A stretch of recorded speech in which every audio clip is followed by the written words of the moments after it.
তো আজকে রান্না করে রোস্ট রান্ধন শেয়ার করো কীভাবে আই রোস্ট রান্ধি এটা আর কি শেয়ার করলাম। তো পুরো ভিডিও দেখবার অনুরোধ রয়েছে। রান্না করে কী অবস্থা, রান্না গো ব্যাগ খেয়ে রান্নার ব্যাগ ভালো আসেননি। তো প্রতিদিন তো এটা সেটা রান্ধি, মোটামুটি রান্নাগুলো লগে বিজ্ঞানে শেয়ার করি। তো আজকে মনে করছি রোস্ট রান্ধিয়ে তো রান্না করে দিয়ে আই জানে জানে রান্ধি হান্নে আরে আয় তো এত প্রফেশনাল না।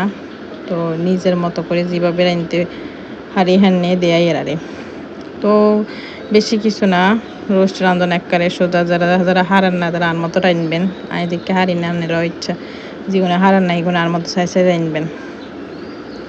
তো ব্রয়লার মুরগিদের রান্ধো মাজা। তো ব্রয়লার মুরগি হালকা করে বাজি করে লমো, দুইটুই সুন্দর করে। তো দুইটুই লইছি এর হরে খালি নুন কুদুর মাখি কতক্ষণ রাখি দিব। এর হরে যাই হালকা হালকা করে বাজি করে লমো আরে এপিট ওপিট করি বাজি করে লমো একখানা একটু একটু শক্ত ভাব ওইলে বালা। তো আই এক কানের হরে এক কান দিয়ে দিছি বেগিন বাজি করি লইয়ের বাজি করবে লইবার হরে এহাকে দিয়ে আই আবার টক দইয়ের ভিতরে সব মশলা টশলা সব রেডি করে রাখছি আরে।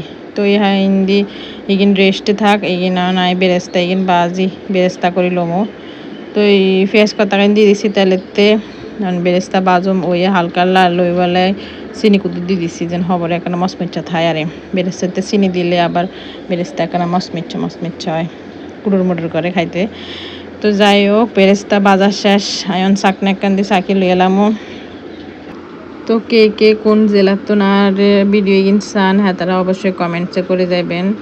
আর নোয়াখালীবাসীরা যদি চাইয়া থাকেন তাহলে নোয়াখালীরা অবশ্যই অবশ্যই আর কমেন্টসে বলে যাবেন, কারণ আঙ্গ ডিস্ট্রিক্ট তো নোয়াখালী।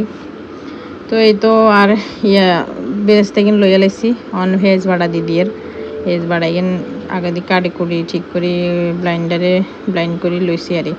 তো গরম মশলা দিয়ে দিমো, দিয়ে লাইছি তেজপাতা দিয়ে লাইছি এলাচি দারচিনি এগিন দিয়ে দিমো আরে। তো এই টক দইয়ের ভিতরে রোস্টের মশলা এগিন মাখি থুইছি এগিন অন দিয়ে দিছি কষানি ওই বেলায় কষানি উডক এ হাঁকে দি রান্নাগুলো ক্ষুদ্র কথা কই। তো কে কে আনেরা আর রান্নার রেসিপি দেখেন হ্যাঁ তারা অবশ্যই কমেন্টসে কই যাবেন। আর আনেরা রান্না বন্ধু বান্ধবের যেন রাইনতো হারে যারা হারানার মতো এটা করে মেনশন করে দিবেন যেন সুন্দর মতো আর মতো রাইনতো হারে। তো এই তো মোটামুটি মশলা কষা হয়ে গেছে, অনাই মই বাজি মরগ এগিন দিয়ে দিমো। মরগ এগিন এক করে সব দিয়ে লাইছি, এরপর নাড়ি সারি কতক্ষণ ডাকি রাখো। তো যারা যারা নোয়াখালী তুমি সারেন হ্যাঁ তারা কই কোন জায়গার নোয়াখালীর এটা কমেন্টসে কই দিয়ে যাইয়েন।